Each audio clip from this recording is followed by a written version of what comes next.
They say Thanksgiving should be about gratitude, family, and bringing loved ones together around one table. But mine started with my father slamming the phone down and declaring no outsiders allowed when I asked if my fiancé could join us. My name is Thalia Vance, and that November evening I sat in my childhood bedroom, staring at family photos where I was always positioned at the edge, wondering why I ever thought this year would be different. My father had spent decades making it clear that my choices, my dreams, and apparently my heart, were never quite good enough for the Vance family standards. He called my fiancé some random guy and insisted our intimate family gathering was no place for strangers. What he didn't know was that this stranger would end up teaching him the most humbling lesson about family, respect, and the cost of judging people before you know who they really are. The silence that followed would change everything. Before we jump back in, tell us where you're tuning in from, and if this story touches you, make sure you're subscribed, because tomorrow I've saved something extra special for you. The call lasted exactly 47 seconds. I know because I was staring at my phone screen when my father's voice cut through any hope I had for a peaceful holiday season. Thalia, the answer is no. Thanksgiving is for family only. No outsiders allowed. The line went dead before I could respond. I sat in my downtown apartment, looking out at the bustling streets of Millbrook Heights, watching families hurry past with grocery bags full of cranberry sauce and stuffing mix. Normal families, families that welcomed the people their children loved. Families that understood what Thanksgiving actually meant. My name is Thalia Vance, and I had just made what I thought was a simple request. After 3 years of dating Lucian Shaw, after getting engaged 6 months ago, after planning a life together, I had called my father to ask if my fiancé could join us for Thanksgiving dinner. In my naive optimism, I thought this year might be different. I thought that maybe, finally, my father would want to meet the man I was going to marry. I was wrong. My father, Harrison Vance, had built his entire identity around control. Control of his construction company, control of our family traditions, and most importantly, control of who was worthy enough to sit at his perfectly polished dining room table in the family's sprawling house in Oakwood Hills. And apparently my fiancé didn't make the cut. Some guy you've been dating, he had called Lucian, as if 3 years meant nothing. As if the engagement ring on my finger was invisible. As if my happiness was irrelevant to the grand Vance family hierarchy. I walked to my kitchen and poured myself a glass of wine, my hands shaking slightly.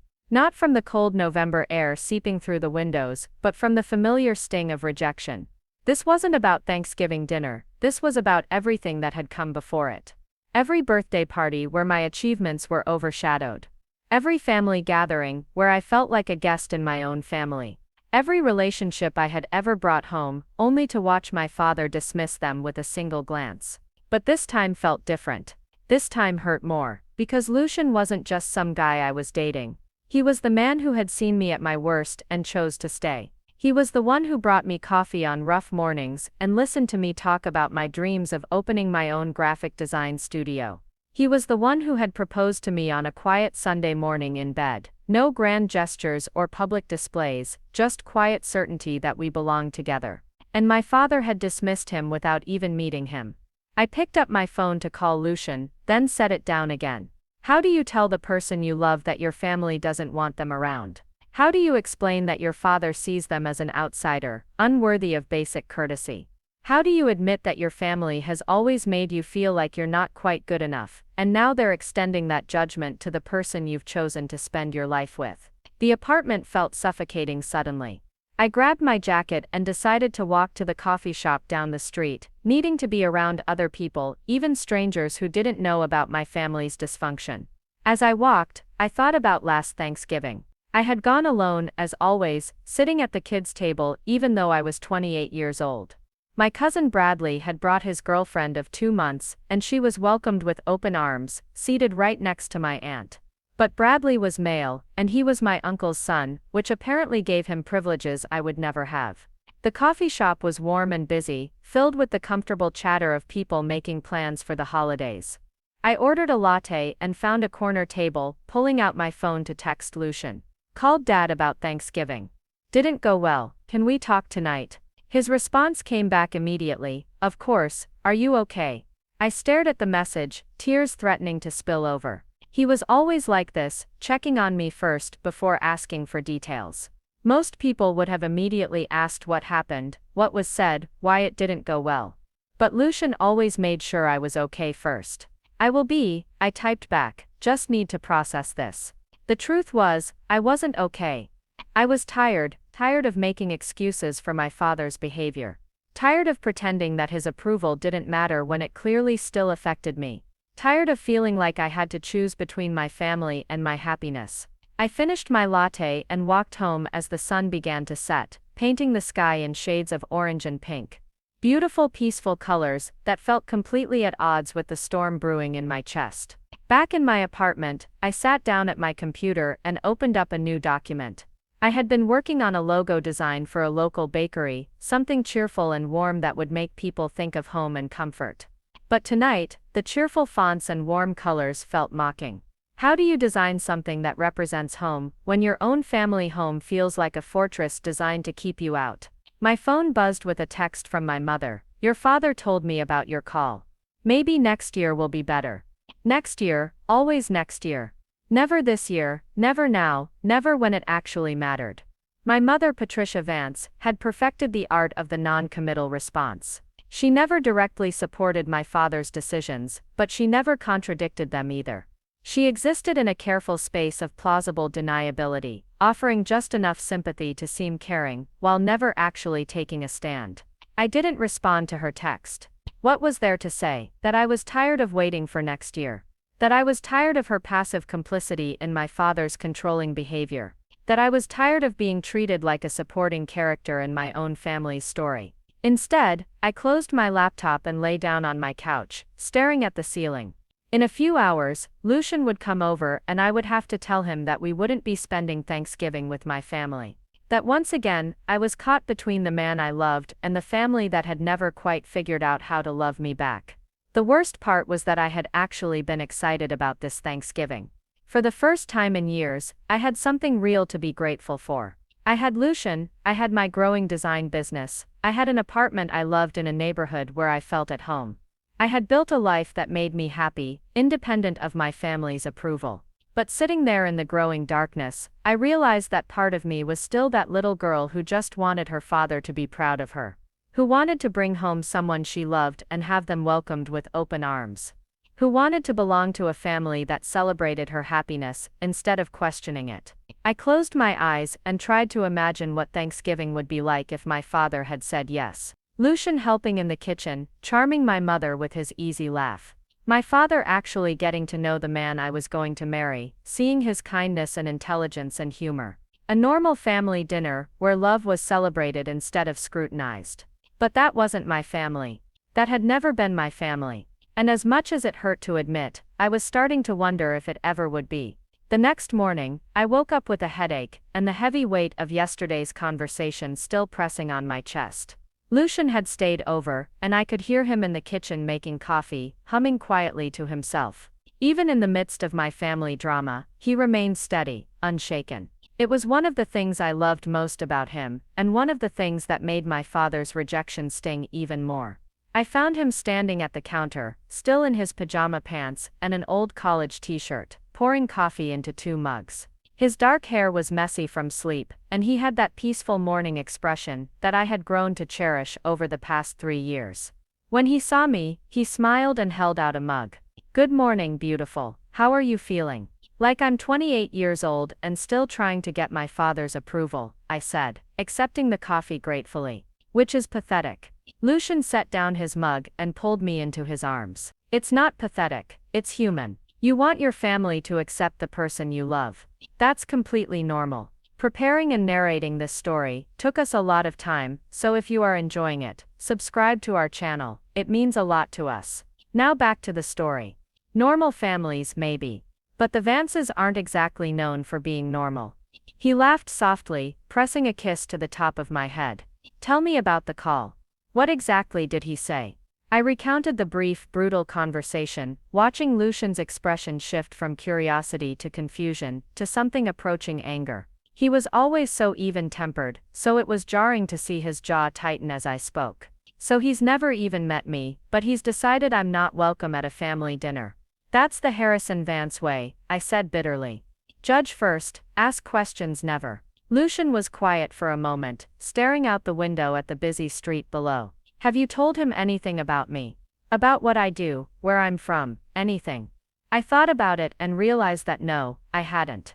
Every time I tried to bring up Lucian in conversations with my father, he would change the subject or make some dismissive comment about me being too young to know what I wanted. He's never asked, I said finally. And when I've tried to volunteer information, he shuts it down. So he literally knows nothing about me, except that I exist and you love me. Pretty much. Lucian shook his head, a look of disbelief crossing his features. That's incredible. And not in a good way. I curled up on the couch next to him, pulling a throw blanket around my shoulders. This is just how he is. He did the same thing with my last boyfriend, and the one before that. In his mind, no one is ever going to be good enough for his standards. What are his standards exactly? That was a question I had been asking myself for years. I honestly don't know anymore. When I was younger, I thought it was about money, or status, or education. But I've dated guys with advanced degrees, guys with good jobs, guys from good families, and he dismissed all of them. I think the real standard is that no one is good enough, period. Lucian was quiet, processing this information. I knew it was hard for him to understand, because his family was the complete opposite. The Shaws were warm, welcoming people who had immediately embraced me when Lucian first brought me home to meet them. His mother had insisted I call her by her first name from day one. His father had spent an entire afternoon showing me his woodworking shop and asking about my design work. His younger sister had immediately started planning to have me as a bridesmaid when we got married, before we were even engaged. Being with Lucian's family was like stepping into a warm bath after spending years in the cold. It was what family was supposed to feel like. So what do we do? Lucian asked finally. We have our own Thanksgiving, I said, trying to sound more cheerful than I felt. We can cook something simple, watch movies, make our own traditions. Thalia, his voice was gentle but firm. That's not what you want. He was right, and I hated that he was right. What I want doesn't matter. This is just how it is. What you want always matters, he said, taking my hands in his.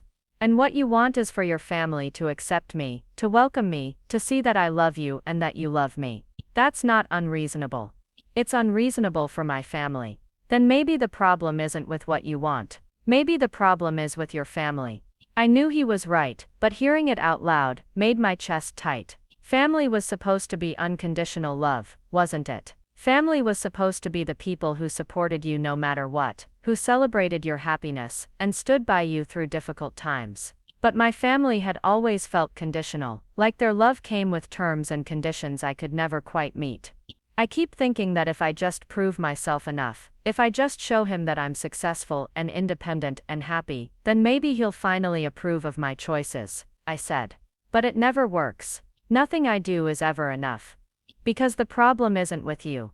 Lucian said quietly. The problem is that he's decided you're not worthy of making your own decisions. And that's not about you, Thalia. That's about him. We spent the rest of the morning talking through our options. I could go to Thanksgiving alone, as I had for the past several years. We could skip it entirely, and start our own tradition. We could try to reason with my father, though that had never worked before. Or I could simply show up with Lucian and force the issue, though the thought of that confrontation made me feel physically sick. There's something else you should know, I said, as we were finishing breakfast. My father doesn't even know your name. Lucian's eyebrows rose. Seriously, I've tried to tell him, but he always cuts me off or changes the subject. To him you're just that guy. Thalia's been seeing. For 3 years. For 3 years. Lucian laughed, but it wasn't a happy sound. Your father has managed to avoid learning the name of the man his daughter is engaged to marry. That's actually impressive in its complete disregard for your life. He's always been like this, I said, feeling the need to defend him even though I didn't want to. He's not a bad person, he's just very set in his ways. Very traditional, very protective. Protective of what, exactly? What is he protecting you from, by refusing to meet me? I didn't have an answer for that. What was my father protecting me from? From happiness, from love, from making my own choices, from growing up and building a life independent of his approval. I think he's protecting himself, I said, finally. From having to admit that I'm not a little girl anymore. From having to share me with someone else. From having to acknowledge that his opinion isn't the only one that matters in my life. Lucian nodded slowly. And in the meantime you're caught in the middle, trying to bridge a gap that he's not interested in closing. Exactly. We sat in comfortable silence for a while, both of us lost in thought. I knew that this Thanksgiving situation was about more than just one dinner. It was about the future of my relationship with my family, about whether I was going to continue allowing my father's controlling behavior to dictate my life choices. Whatever we decide to do, Lucian said eventually, I want you to know that I'm not going anywhere. Your father can refuse to meet me, he can ban me from family dinners, he can pretend I don't exist, but I'm not going anywhere. Even if this never gets better. Even if he never accepts you. Especially then, he said, pulling me close. Because you're worth fighting for, Thalia. Even if your family doesn't see it yet. I buried my face in his shoulder, fighting back tears. This was what love was supposed to feel like. Steady, supportive, unconditional. Not the careful dance of approval and disappointment that I had grown up thinking was normal. My phone buzzed with a text message, and I glanced at it reluctantly. It was from my cousin Beatrix Finch, my aunt's daughter who lived in Millbrook Heights about 10 minutes away from me. Coffee later, I heard about the Thanksgiving situation. Dad filled me in. I showed the text to Lucian, who raised an eyebrow. Word travels fast in the Vance family. Gossip is our primary form of communication, I said, dryly. Let me text her back. Beatrix and I had always been close, despite the 4-year age difference. She was one of the few family members who had ever questioned my father's controlling behavior, though she was usually careful to do it privately. Meeting her for coffee might give me some insight into how the rest of the family was reacting to my father's latest decree. Go, Lucian said when I hesitated. It might be good for you to talk to someone from your family who isn't completely unreasonable. The bar is pretty low, I said, but I was already reaching for my phone to text Beatrix back. As I got dressed to meet my cousin, I couldn't shake the feeling that this Thanksgiving was going to be different from all the others. Not necessarily better, but definitely different. The question was whether I was ready for whatever that difference might bring. Long before that 47-second phone call shattered my hopes for a peaceful Thanksgiving. Long before my father declared my fiancé an unwelcome outsider, there were years of careful conditioning that taught me my place in the Vance family hierarchy. And that place was always at the bottom. I met Beatrix at our usual coffee spot, a cozy place called The Grind, that served excellent lattes and minded their own business. She was already there when I arrived, her auburn hair pulled back in a sleek ponytail, wearing the kind of effortlessly elegant outfit that made her look like she belonged in a magazine. Beatrix had always been the golden child of our generation, the one who could do no wrong in the eyes of our family. You look terrible, she said by way of greeting, standing up to hug me. Thank you, that's exactly what I needed to hear, I replied, but I was smiling despite myself. Beatrix had never been one to sugarcoat things. I'm serious though, Dad told me about Uncle Harrison's phone call. I wanted to throttle him myself. Your dad or mine, both honestly, but mostly yours. We ordered our drinks and found a quiet table in the back corner. Beatrix waited until we were settled before launching into what was clearly a prepared speech. Okay, so I know you're probably feeling guilty and confused, and wondering if maybe you're being unreasonable, because that's what Uncle Harrison does to people. He makes you question your own sanity. But I need you to know that this is not normal behavior, and you are not crazy for being upset about it. I blinked at her, surprised by the directness. Okay, I'm serious, Thalia. I've watched him do this to you your entire life, and I've kept my mouth shut because family loyalty and all that. But this is too much. You're engaged to this guy, right? You're planning to marry him. Yes, and Uncle Harrison has never even met him.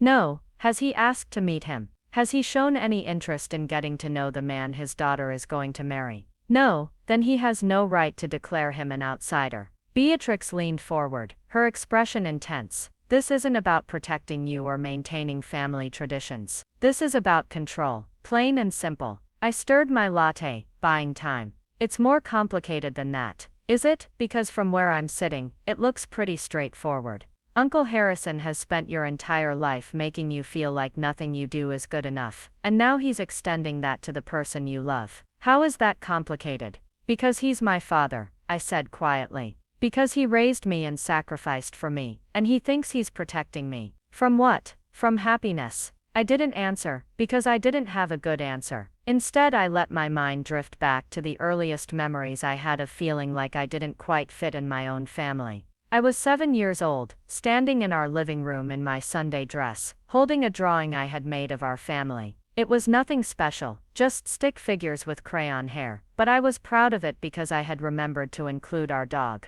Buster. I wanted to show it to my father when he got home from work. "Daddy, look what I made," I had said, running up to him, as he walked through the door. He glanced at the paper in my hand without really seeing it. "That's nice, sweetheart. Go show your mother." But I had already shown my mother. I wanted to show him. I wanted him to look at my drawing and smile, and tell me I was a good artist. Instead, he walked past me to his office, closing the door behind him. "He's had a long day," my mother had said, taking the drawing from my hands. "He'll look at it later," but he never did. The drawing ended up on the refrigerator for a few days before disappearing entirely, replaced by more important things like grocery lists and appointment reminders. That was the pattern that would define my relationship with my father for the next 21 years. I would reach out, hoping for connection, for approval, for attention, and he would respond with distraction, dismissal, or outright disinterest. "Remember my high school graduation?" I asked Beatrix suddenly. Her expression softened. "Oh, Thalia. He missed the ceremony, because he had a work emergency, but somehow he made it to your graduation the year before, even though he wasn't even your father. That's because my dad specifically asked him to come. He made a point of inviting Uncle Harrison, and telling him how important it was to our family." Right, so he needed someone else to tell him that graduations were important. He couldn't figure that out on his own, when it came to his own daughter. Beatrix reached across the table and squeezed my hand. "I remember you crying in the parking lot afterward. You tried to hide it, but I saw." I had cried in the parking lot, standing next to my mother's car, while she took photos of me in my cap and gown. Photos that would later be added to an album that my father would never look at. I had worked so hard in high school, maintaining a 3.8 GPA, while working part-time at a local boutique to save money for college. I had earned academic scholarships and awards for my art. But none of it had been enough to make my father prioritize my graduation over whatever crisis had come up at his construction company. "What about when I got into college?" I continued, the memories flowing now like a dam had burst. "I got accepted to Westfield University, with a partial scholarship for graphic design." I was so excited to tell him. What did he say? He asked if I was sure I wanted to study something so impractical. He suggested I consider business instead, something more stable. When I tried to explain that graphic design was what I was passionate about, he said passion doesn't pay the bills. "But you went anyway." I went anyway, and you know what? I graduated summa cum laude. I built a portfolio that impressed every professor I worked with. I got internships at respected design firms. And when I graduated, you know what he said? Beatrix shook her head. He said, "Well, hopefully you can find something to do with that degree." The coffee shop was busy around us, filled with the comfortable chatter of people going about their normal lives. People whose fathers probably celebrated their achievements instead of questioning them. People whose families probably asked about their hopes and dreams, instead of dismissing them as impractical. It wasn't just the big things, I continued, feeling years of suppressed frustration finally finding voice. It was everything. When I was 12 and won the middle school art contest, he said it was nice but reminded me that art wasn't a real career. When I was 16 and got my first job, he was more concerned about whether it would interfere with my chores at home than he was proud that I was being responsible and earning my own money. "I remember that job," Beatrix said. "You worked at that little gift shop downtown, right? You were so excited about having your own income." I was good at it. The owner even asked if I wanted to help with the window displays, because she liked my sense of design. But when I told Dad about it, he just said it was important not to let work go to my head. God, he really is something else. I laughed, but it wasn't a happy sound. The worst part is that I kept thinking, if I just tried harder, if I just achieved more, if I just proved myself enough, then maybe he would finally see me. Maybe he would finally be proud of me.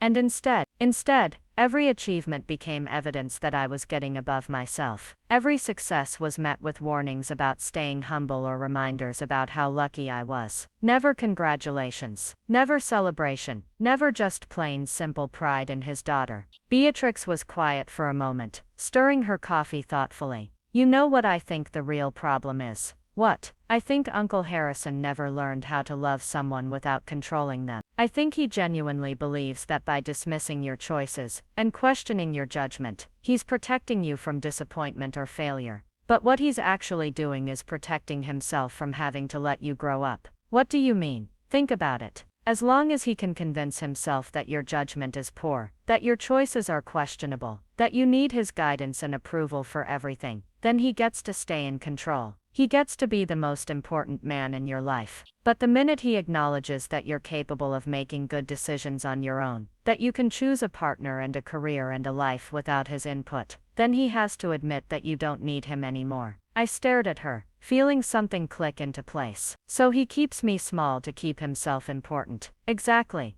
And now you've brought home a man who makes you happy, who supports your dreams, who treats you like an equal partner. And that terrifies Uncle Harrison, because it proves that you don't need his version of love anymore. But I do need his love, I said quietly. Just not his version of it. I know. And that's the tragedy of this whole situation. He could have both. He could love you and respect your autonomy. He could be proud of the woman you've become, while still being your father. But instead, he's choosing control over connection. We sat in silence for a few minutes, both lost in thought. Around us, the coffee shop hummed with conversation, and the gentle whir of espresso machines. Normal sounds of normal people living normal lives with normal families. Can I ask you something? Beatrix said finally. Of course. What's Lucian like? I mean really like. I smiled for the first time since we had started talking. He's kind. That's the first thing you notice about him. He's genuinely kind to everyone, from waiters to CEOs, to little kids on the street. He's smart and funny, and ambitious, but not in a way that makes him arrogant or competitive. He builds people up instead of tearing them down.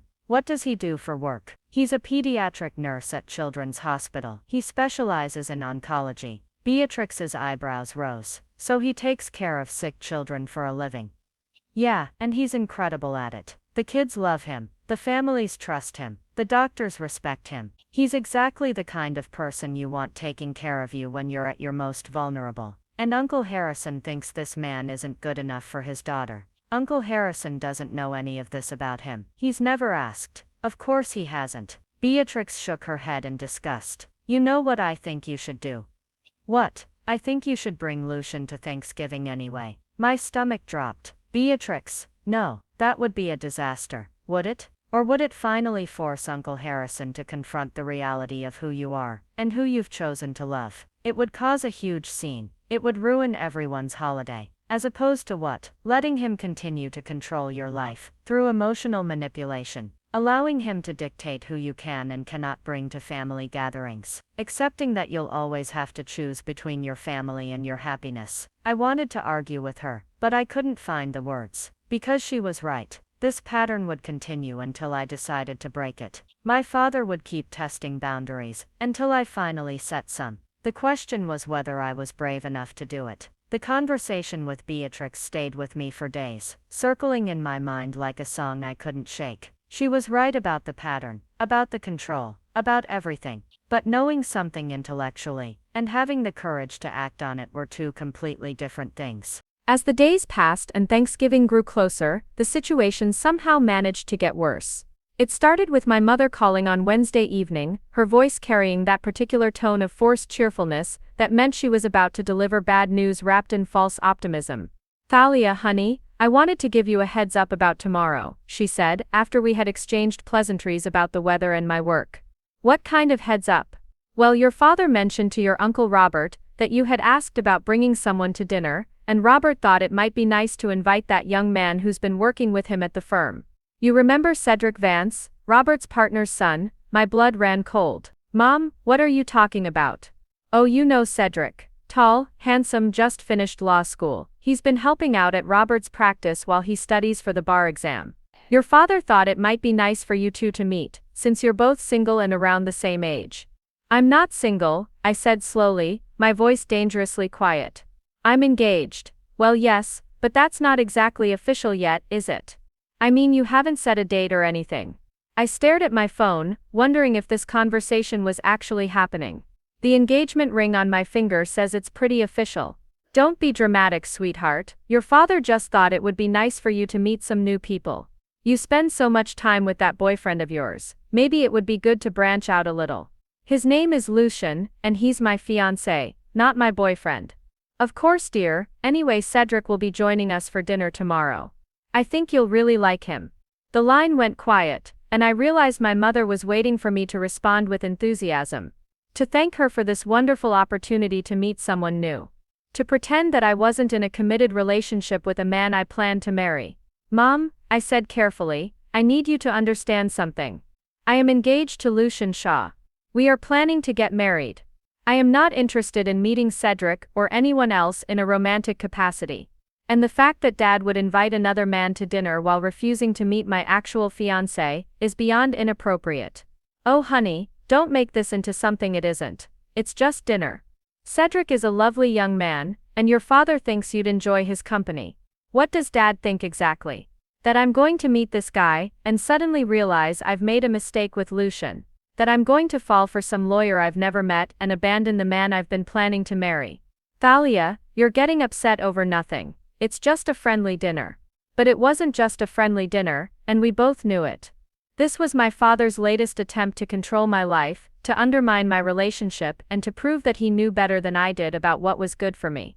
By inviting another man to Thanksgiving dinner, while banning my fiancé, he was sending a clear message: my choices didn't matter, my relationship didn't matter, and I didn't matter. I'm not coming, I said suddenly. What? I'm not coming to Thanksgiving dinner. If Lucian isn't welcome, then neither am I. Thalia, don't be silly, of course you're coming. It's Thanksgiving. No, it's not. It's a manipulation tactic, disguised as a family dinner, and I'm not participating. I hung up before she could respond, my hands shaking with anger and hurt, and something that felt dangerously close to liberation. I had actually done it. I had actually set a boundary and stuck to it even when my mother tried to guilt me into backing down. Lucian found me 20 minutes later, sitting on our couch with my phone in my hand, staring at the wall. Hey, he said softly, sitting down beside me. You look like you've seen a ghost. I told him about the conversation with my mother, about Cedric Vance and the transparent attempt to set me up with someone else. I watched his expression shift from confusion to disbelief, to something approaching anger. They invited another man to dinner while refusing to meet me, he said, his voice carefully controlled. They're literally trying to set you up with someone else. That's exactly what they're doing. And your mother acted like this was normal. She acted like I was being dramatic for objecting to it. Lucian was quiet for a long moment, processing this information. What did you tell her? I told her we weren't coming. Good. He reached over and took my hand. I'm proud of you for standing up to them. Are you sure? Because I feel terrible. It's Thanksgiving, and I just told my family I'm not coming to dinner. What kind of daughter does that? The kind of daughter who refuses to be manipulated and disrespected, he said firmly. Thalia, what they're doing isn't normal. It's not loving, it's not protective. It's controlling and hurtful and completely inappropriate. I knew he was right, but that didn't make it easier. I had never missed a family holiday before. Even when I was sick, even when I had other plans, even when I really didn't want to go, I had always shown up, because that's what good daughters did. Good daughters put family first, even when family didn't put them first in return. Maybe I should call her back, I said weakly. Maybe I can explain. Explain what? That you're in love with someone else. That you're engaged, that you don't appreciate being set up with random men like you're some spinster who can't find her own dates. You already explained all of that, and she dismissed it. He was right, but it still felt wrong. It felt like giving up, like burning bridges, like choosing my relationship over my family. Even though I knew my family was in the wrong, even though I knew they were being manipulative and controlling, the guilt was overwhelming. My phone buzzed with a text from my father. Your mother told me about your little tantrum. You're being childish and selfish. Family comes first, Thalia. I showed the text to Lucian, who read it with an expression of disgust. Family comes first, he repeated. Except when it comes to accepting the family you've chosen for yourself. He's never going to change, I said quietly. This is just who he is. Maybe not, but you can change how you respond to him. By cutting myself off from my family. By refusing to accept unacceptable behavior. There's a difference. I wanted to believe him, but the guilt was eating me alive. These were the people who had raised me, who had fed me and clothed me, and put me through school. They had been there for skinned knees and broken hearts and teenage drama. How could I just write them off over one dinner? But it wasn't just one dinner, and I knew it. It was a lifetime of conditional love, of moving goalposts, of feeling like I had to earn acceptance that should have been freely given. It was years of having my choices questioned and my judgment dismissed. It was the pattern that Beatrix had identified, the one that would continue until I decided to break it. My phone rang again. This time it was Beatrix. I heard about Cedric, she said without preamble. Dad told me. I'm so sorry, Thalia. You heard about that already. Uncle Harrison called Dad to ask if he thought you'd like Cedric. Dad tried to tell him it was a bad idea, that you were engaged and happy, but Uncle Harrison said you were just going through a phase. A phase, I laughed bitterly. 3 years is a phase. According to Uncle Harrison, anything that doesn't align with his plans is a phase. What should I do, Beatrix? I told Mom I'm not coming, but now I'm wondering if I'm making a huge mistake. Are you happy with Lucian? Yes. Do you love him? Yes. Do you want to marry him? Yes. Then you're not making a mistake, you're making a choice. And it's the right choice, even if it's a hard one. But what if this ruins everything? What if they never forgive me? Then that's their choice to make. But you can't keep sacrificing your happiness for people who don't respect your autonomy. After we hung up, I sat with Lucian on the couch, both of us quiet. Tomorrow was Thanksgiving, and instead of being grateful and surrounded by family, I was facing the prospect of being cut off from them entirely. It felt surreal, like I was living someone else's life. What are you thinking? Lucian asked softly. I'm thinking that this isn't how I imagined spending my first Thanksgiving as an engaged woman. How did you imagine it? With you meeting my family. With everyone getting along. With my father finally seeing what I see in you. I leaned against his shoulder. I'm thinking that I really wanted them to love you the way I do. Maybe they will eventually. But not if we keep enabling their bad behavior. And if they don't. If this is it, if they choose their control over their relationship with me. Then we'll build our own family, he said simply. We'll create the kind of loving, accepting environment that we want our future to be surrounded by. The idea was both terrifying and liberating. To start over, to build something new, to stop waiting for approval that might never come. It felt like jumping off a cliff, but maybe it was time to learn how to fly. Thanksgiving morning arrived with the kind of crisp November weather that should have felt festive and hopeful. Instead, I woke up with a knot in my stomach and the heavy weight of guilt pressing down on my chest. This was the first Thanksgiving in 28 years that I wouldn't be sitting at my family's dining room table, and it felt wrong in every possible way. Lucian was already awake, sitting at our kitchen table with a cup of coffee and his laptop, apparently unbothered by the family drama swirling around us.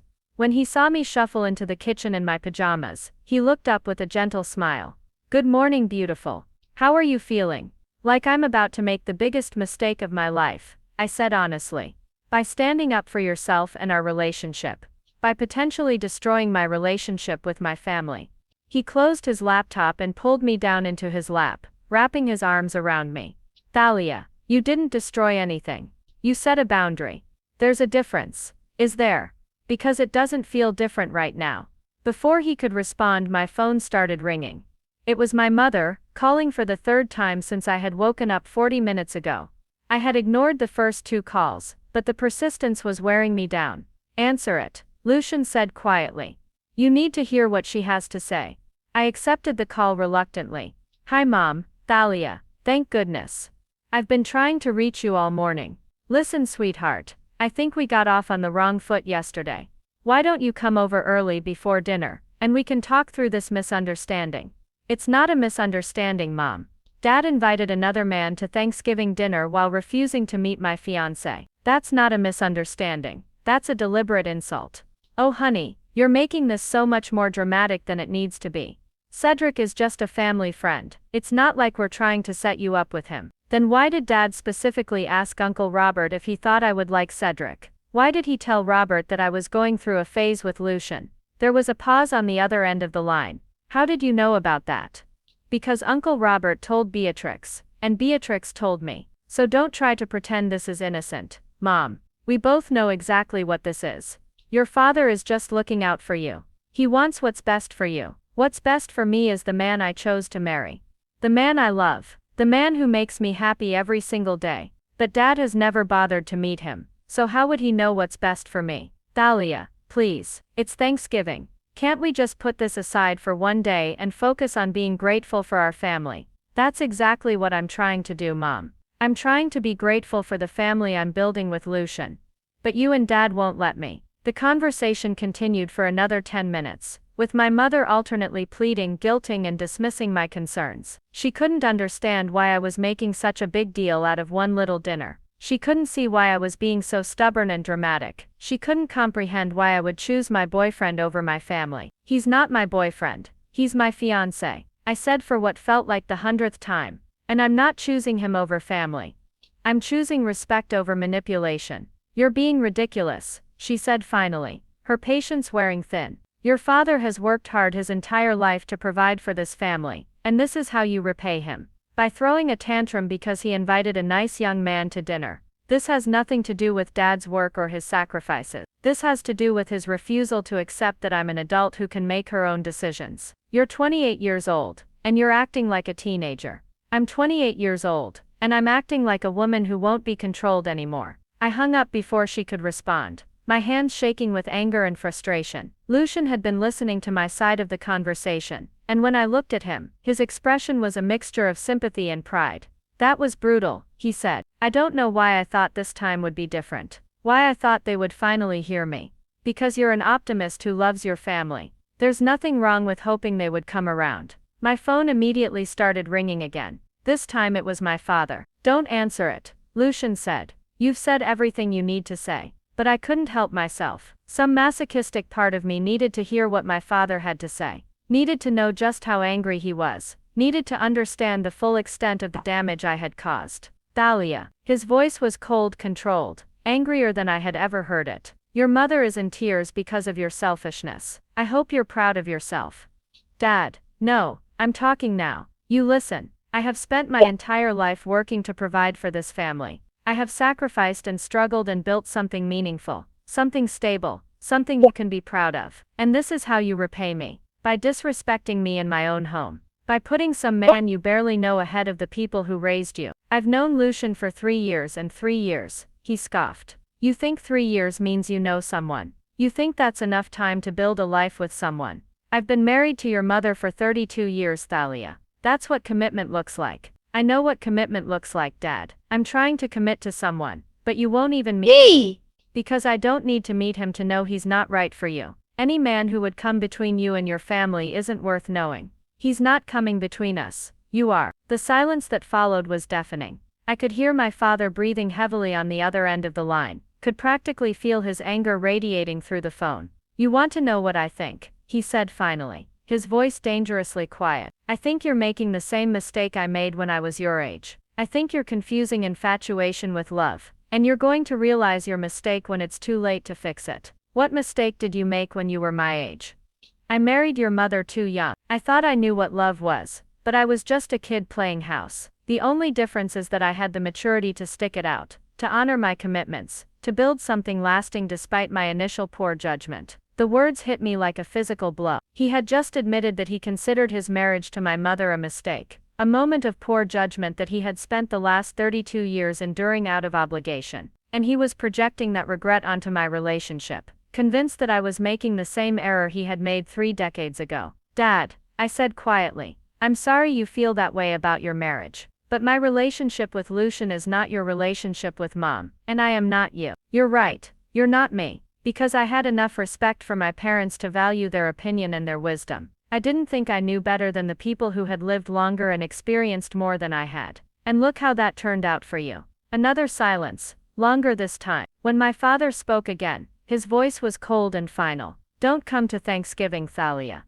Don't come to Christmas. Don't come to any family gathering until you're ready to apologize for the way you've spoken to me and your mother. Until you're ready to put your family first. You're not welcome in this house. The line went dead. I stared at my phone, unable to process what had just happened. My father had just disinvited me from my own family. Not just from Thanksgiving but from Christmas, from every holiday, from every gathering until I apologized for standing up for myself and my relationship. What did he say? Lucian asked gently. I told him, my voice strangely calm despite the storm of emotions raging inside me. Lucian listened without interrupting, his expression growing darker with each word. He banned you from your own family, he said when I finished. Unless I apologize for disrespecting him by refusing to be controlled by him.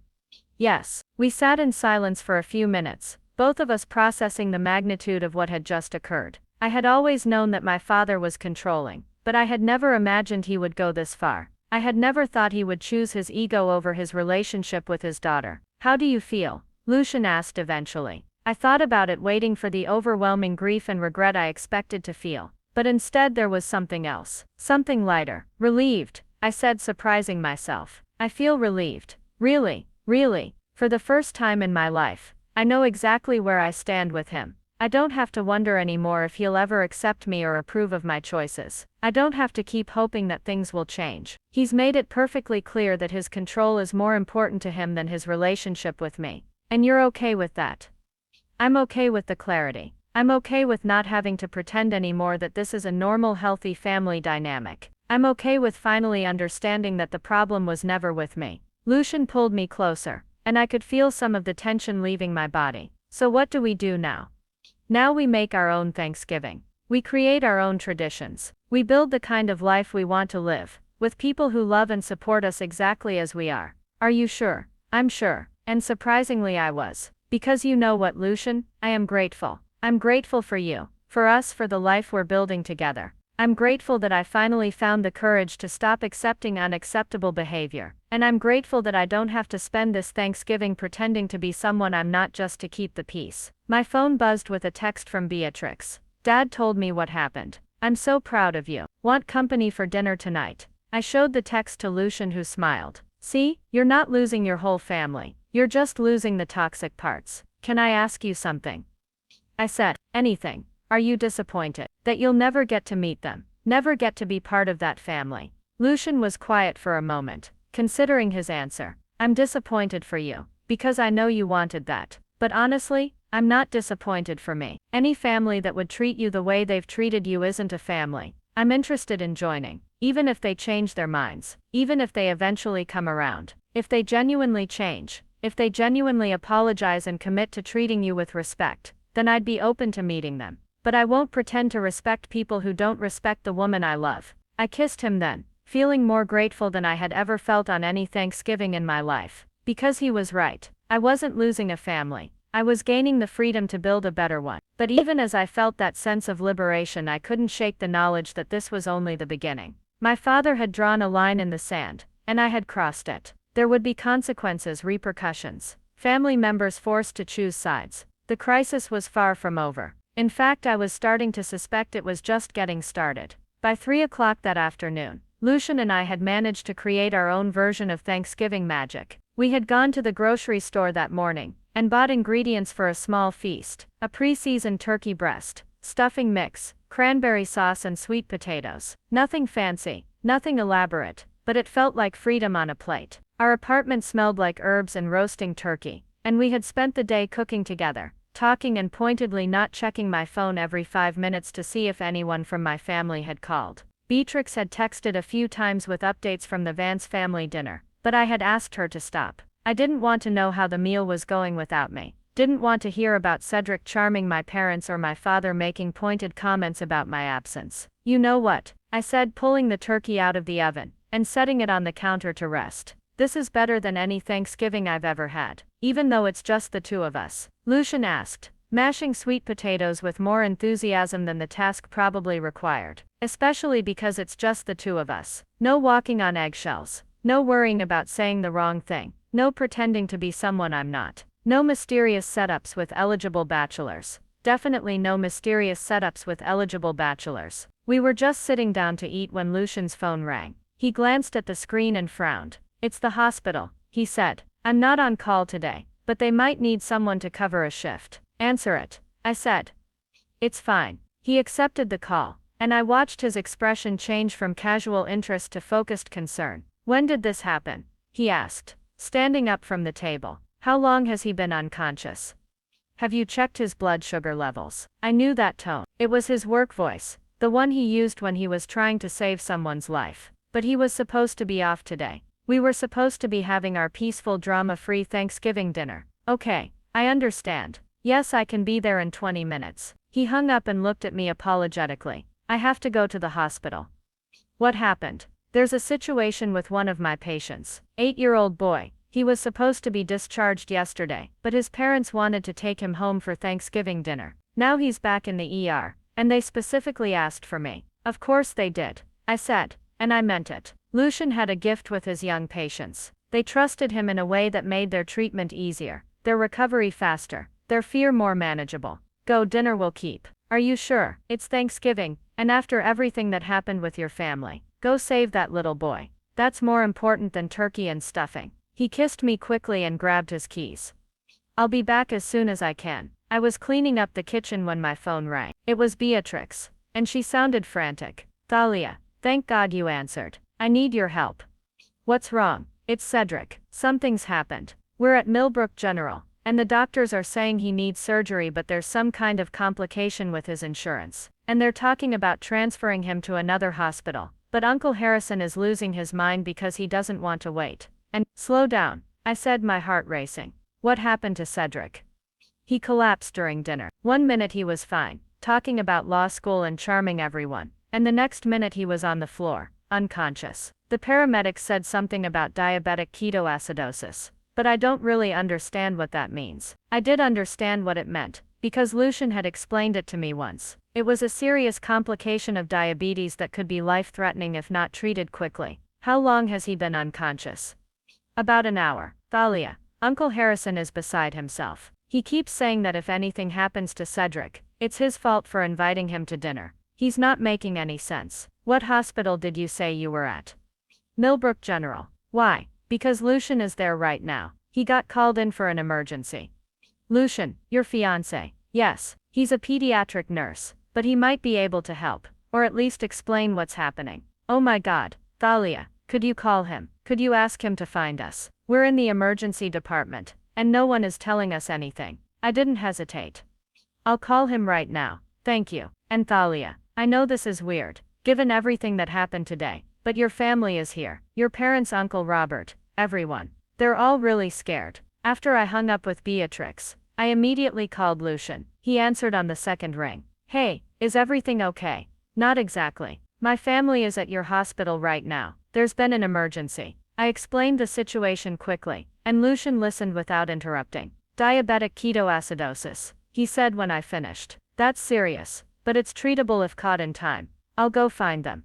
Lucian, wait, you should know that my father is there. The same father who banned me from family gatherings and refused to meet you. I understand. And they don't know who you are. I mean, they know your name is Lucian, but they don't know you're my fiancé. Do you want me to tell them? I thought about it for a moment. Do what feels right in the moment. But Lucian, be careful. My father can be. I'll be fine, Thalia. I'll call you as soon as I know something. For the next 2 hours I paced my apartment, unable to eat, unable to sit still, unable to focus on anything except my phone. Beatrix texted me updates every 30 minutes. Cedric was stable. The doctors were running tests. They were waiting for a specialist. Insurance issues were being sorted out. But I didn't hear anything from Lucian. Finally at 8 o'clock my phone rang.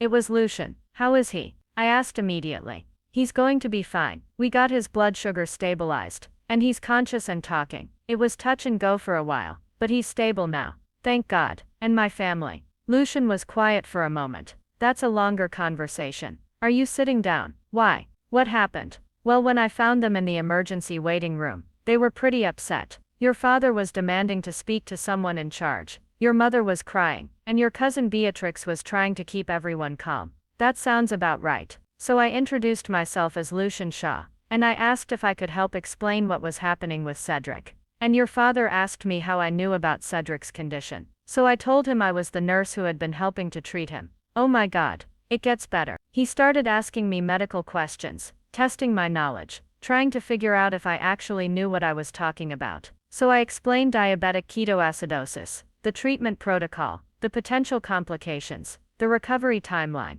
How did he react? He was impressed despite himself. Then he asked where I worked, what my qualifications were, how long I'd been a nurse. So I told him I was a pediatric oncology nurse at Children's Hospital, that I'd been working there for 5 years, that I specialized in treating kids with cancer. And then your cousin Beatrix, bless her heart, said Uncle Harrison, this is Lucian, Thalia's fiancé. I nearly dropped the phone. She did not. She absolutely did. The look on your father's face was priceless. Complete shock, then confusion, then something that might have been embarrassment. What did he say?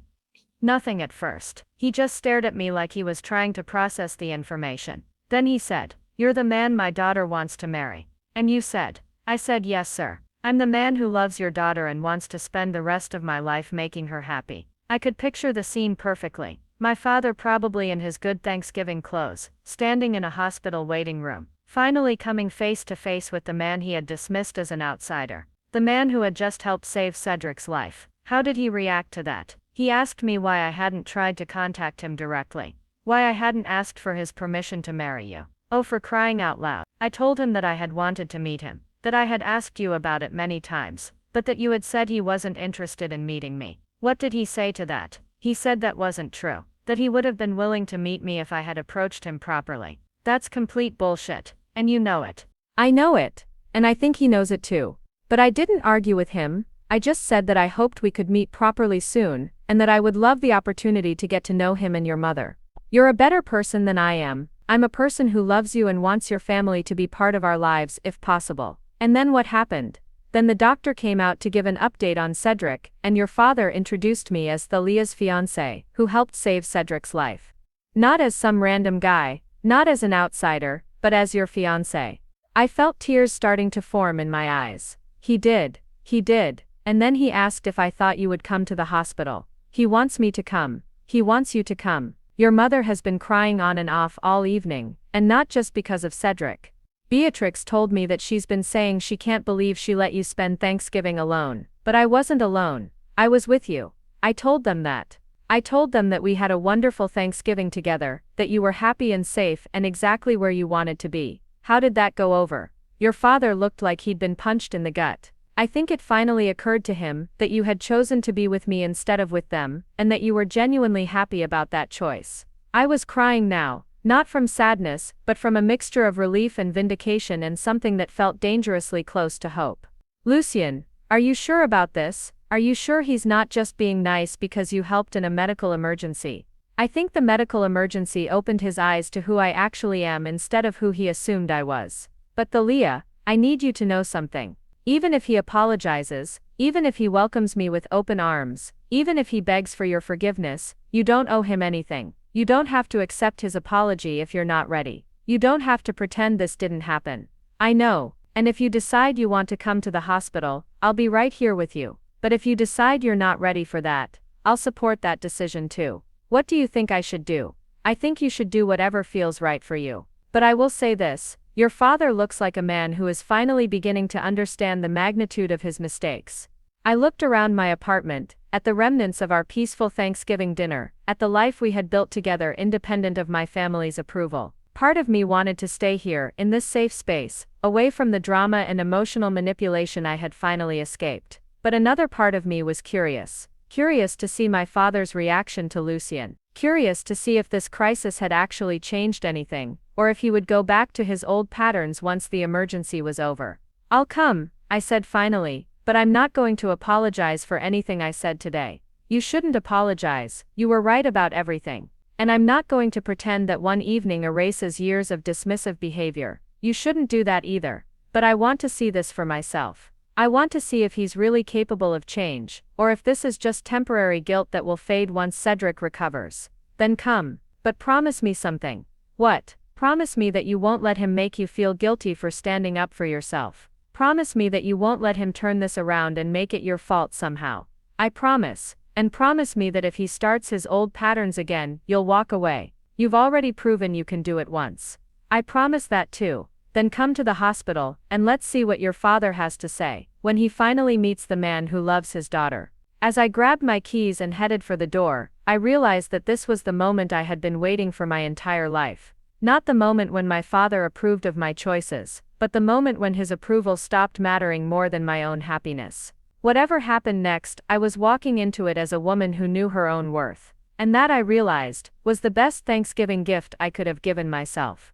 The drive to Millbrook General felt surreal. 24 hours ago, I had been a daughter begging for her family's acceptance. Now I was a woman choosing whether to give them a second chance. I found them in the emergency waiting room exactly as Lucien had described, my father sitting rigidly in a plastic chair, my mother dabbing at her eyes with tissues, and Beatrix pacing near the coffee machine. When they saw me walk through the doors, the entire dynamic shifted. My mother stood up immediately, her face crumpling with relief.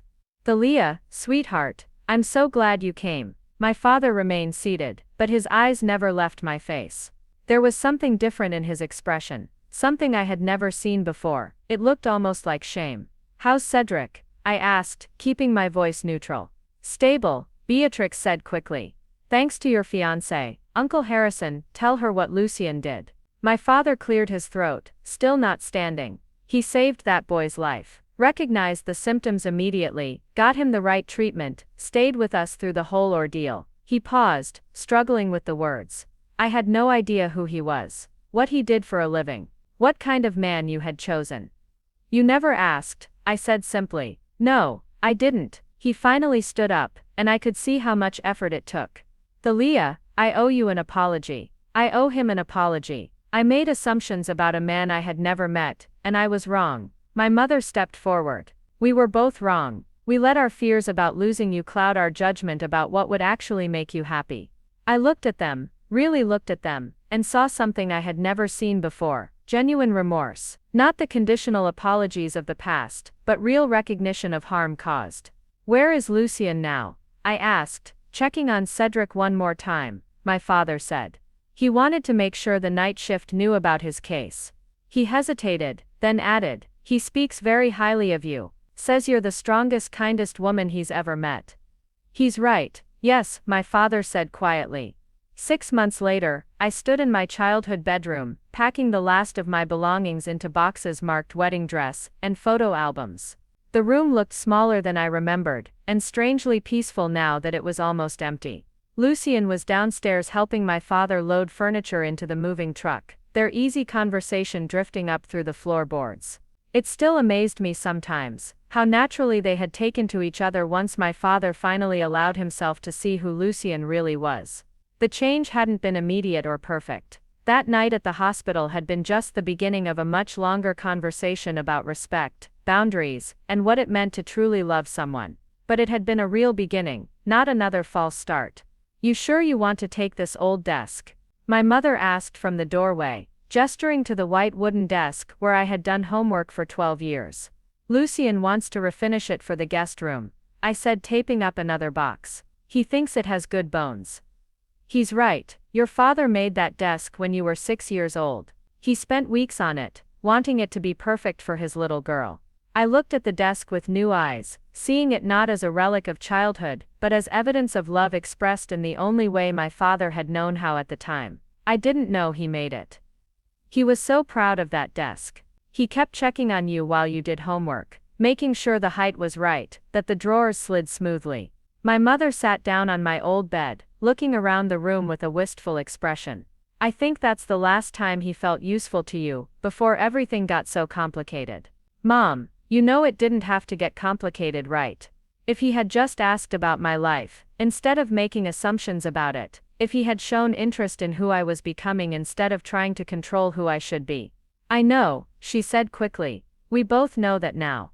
I'm not making excuses for how we handled things. I'm just saying I understand why he struggled so much with letting you grow up." I sat down beside her, feeling the familiar dip in the mattress where I had spent countless nights as a teenager, dreaming about the life I would build when I finally escaped this house. It was strange to think that I had gotten everything I wanted back then, but not in the way I had expected. "The thing is," I said slowly, "I never wanted to escape from you and Dad. I just wanted you to see me as I really was, not as who you thought I should be. And now we do. Thanks to that night at the hospital, thanks to Lucien, thanks to you being brave enough to stand up to us when we needed to be stood up to. The Thanksgiving crisis had indeed been a turning point, but not in the dramatic movie-style way I might have imagined. Instead, it had started a series of difficult, honest conversations that had slowly rebuilt our relationship on new ground. My father had called the day after the hospital incident, not to demand an apology but to offer one. A real one, specific and accountable, acknowledging exactly what he had done wrong and why it had been harmful. Then he had asked if he could meet Lucien properly, over dinner, in a setting where they could actually get to know each other. That dinner had been awkward but genuine. My father had asked Lucien about his work, his family, his plans for the future. He had listened to the answers instead of waiting for his turn to speak. And when Lucien had talked about his hopes for our marriage, about wanting to build a life that honored both of our families while being true to ourselves, my father had nodded with something that looked like understanding. You know what I realized that night? My father had said to me a few weeks later. I realized that I had been so afraid of losing you, that I had been pushing you away for years. I thought if I could control your choices, I could protect you from making mistakes. But all I was really doing was making sure you couldn't trust me with the important parts of your life. The real transformation hadn't been in my father's sudden acceptance of Lucien, though that had been important. The real transformation had been in my own understanding of what I would and wouldn't accept from the people who claimed to love me. I had learned that love without respect wasn't really love at all. I had learned that I could survive disappointing people, even people I cared about deeply. Most importantly, I had learned that my own approval was the only approval I truly needed to live a life that made me happy. The Thalia. Lucien called from downstairs. Your dad wants to know if you want him to wrap the mirrors. Yes, please, I called back, smiling at the easy domesticity of it all. My father and my fiancé, working together to help me move into the next phase of my life. You're happy, my mother observed, watching my face. I am really happy, even after everything that happened. Even after all the pain we caused. Especially after everything that happened. Because now I know that this happiness is real, that it's mine, that it doesn't depend on anyone else's permission or approval. My mother was quiet for a moment, then reached over and squeezed my hand. I'm proud of the woman you've become. I should have said that years ago, but I'm saying it now. Thank you, that means a lot, and I'm grateful to Lucien for seeing what we were too stubborn to see. But mostly, I'm grateful to you for not giving up on us entirely, even when we deserved it. I hugged her then, feeling the last of the old resentment finally drain away. Not because she had apologized, but because I had finally learned that I didn't need to carry that anger anymore. It had served its purpose, had protected me when I needed protection, had given me the strength to demand better treatment. But now it was just dead weight. As we finished packing and said our goodbyes, I reflected on how different this move felt from all the other times I had left this house. This time I wasn't running away from anything. I was running towards something, toward a life I had chosen, with a person who saw me clearly, in a family that would be built on mutual respect and genuine love. The last box went into the truck, and my father surprised me by pulling me into a tight hug. I'm proud of you, he said quietly. For standing up to me when I needed it.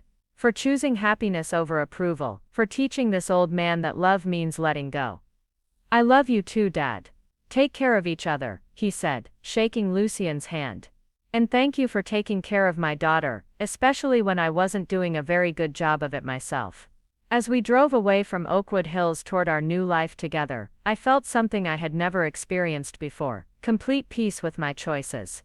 I had everything I wanted, love, respect, family, but I had gotten it by being true to myself, rather than by contorting myself to fit someone else's expectations. The woman who had once begged for scraps of approval from people who couldn't see her worth had transformed into someone who knew her own value. And that transformation, I realized, was the most beautiful thing that had come out of that terrible, wonderful Thanksgiving when everything changed. Sometimes the best gifts come wrapped in crisis. Sometimes you have to lose a family to find out what family really means. And sometimes, the people who love you most are the ones who need to see you stand up for yourself before they can learn to stand beside you. I had learned to choose myself. Everything else was just bonus. Up next, you've got 2 more standout stories right on your screen. If this one hit the mark, you won't want to pass these up. Just click and check them out. And don't forget to subscribe and turn on the notification bell, so you don't miss any upload from us.